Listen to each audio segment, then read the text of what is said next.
احادیث مبارکہ میں جس طرح مساجد کو بنانے کے فضائل بیان کیے گئے ہیں، اسی طرح مساجد کی خدمت کرنے والے جو خوش نصیب ہیں، مسجد کی صفائی ستھرائی کا خیال رکھنا، صفائی کرنے والا اتنا خوش نصیب ہے، ان چیزوں کو بھی بیان کیا گیا ہے۔ اور حدیث مبارکہ میں یہ ہے کہ نبی کریم صلی اللہ تعالیٰ علیہ وآلہ وسلم نے اپنے محلوں میں مساجد بنانے کا حکم دیا ہے کہ اپنے محلوں میں مساجد بنائے جائیں اور انہیں صاف ستھرا رکھا جائے، یعنی ہر طرح کی گندگی سے، نجاست سے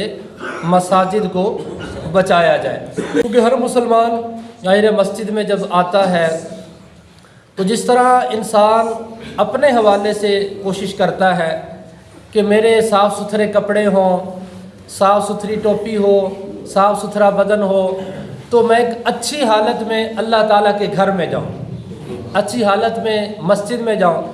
تو اسی طرح مسجد کے حوالے سے بھی ہر مسلمان کو سوچنا چاہیے کہ مسجد کا جو ماحول ہے صفائی ستھرائی کے حوالے سے، تو یہ بھی ایک حفاظت میں آ جاتا ہے، یعنی کہ مسجد کی صفائی ستھرائی کا خیال رکھنا یہ بھی ضروری ہے۔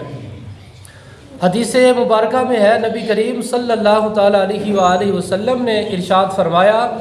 کہ جو مسجد سے تکلیف دہ چیز کو دور کرے تو اللہ تعالیٰ اس کے لیے جنت میں گھر بناتا ہے۔ اور ان فضائل کو اگر بندہ دیکھے، جو مساجد کی خدمت کے حوالے سے فضائل بیان کیے گئے ہیں، تو بہت زیادہ فضائل بیان کیے گئے۔ تو اس لیے ہر مسلمان کو چاہیے کہ جہاں دیگر ثواب لیے جاتے ہیں، نماز پڑھنا ظاہر ثواب ہے، مسجد میں آئے گا نماز پڑھے گا ثواب ہے، قرآن پڑھے گا ثواب ہے، جہاں دیگر ثواب کی خاطر انسان اتنا کچھ کرتا ہے، تو اس چیز کے اوپر بھی انسان کو تھوڑا اپنا رجحان بنانا چاہیے، یعنی مسجد کی صفائی ستھرائی کے حوالے سے۔